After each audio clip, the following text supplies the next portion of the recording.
Hi, my name is Tim Nelson. My advocacy group today is American Preppers Network. I'd like to talk to you a little bit about that. And what are we doing to prepare for the zombie apocalypse? Well, you're going to wander around aimlessly, or are you going to come prepared? So why should we prep?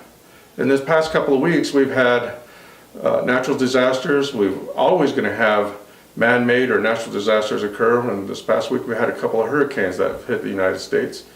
Also, just being prepared and proving to ourselves that we can be self-reliant is a wonderful thing. So we're going to talk a little bit about what a bug-out bag is, what essential resources that we need to consider is water, food, and shelter, and what are the benefits to prepping. And lastly, what are the organizations out there which can help us do so. So why should we prep? Other than being self-reliant, I think it's a great way to get your family prepared for emergency situations and having that bug-out bag ready to go. Which brings me to the bug-out bag. One of these days, you're going to need to be able to leave your home in a hurry, and that's what a bug-out bag allows you to do.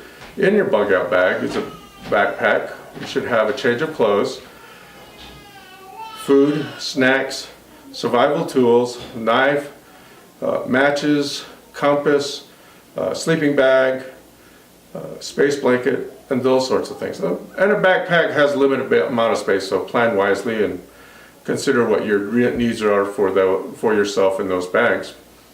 Next is water. We all need water, and when the municipal water system shuts down, do you know where you can get water? If you have some water stored, great. If not, you can always have water available to you up to about 50 gallons if you have a water heater in your house, and you can tap into that and have some emergency water.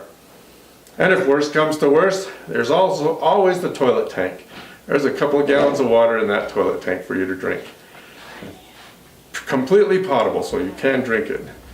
So now we like to have a 50-gallon water barrel for our water storage. Also, we have artesian wells in our area that we utilize, so we're kind of okay on the water situation. Next is food.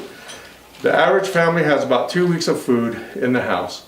And I know you love to reach in the back of the cabinet and grab out that old can of Spam or sardines, pickled beets that you're avoiding.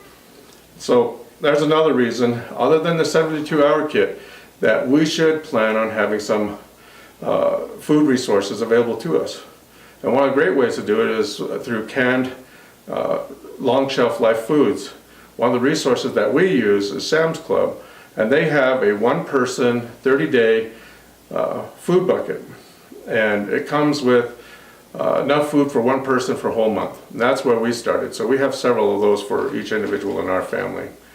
Next is shelter. Now, one of the things that comes to mind is that if the utilities and everything else shut down, you need to have an alternative heat source. So if you're still in your house, you need to have at least a fireplace or a kerosene heater or something to keep yourself warm and be able to heat up one room in the house and keep everybody warm in that room. And if everything worse comes to worse and your home is destroyed, you should have some plans to have a tent or backup shelter of some type. So what are these benefits to prepping? We talked a little bit about all these things.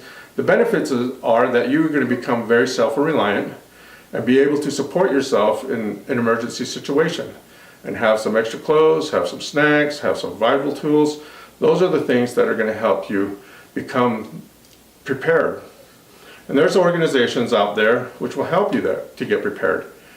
One of those is the American Preppers Network. They provide online resources. They provide a lot of online articles that have all sorts of information for you. And so getting prepared, you'll be able to do so.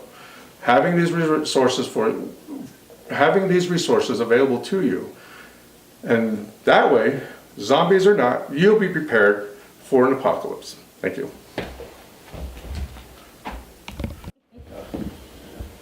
This is my audience, my wife Shay, Mr. Bruning and Mr. Clark. They are my audience.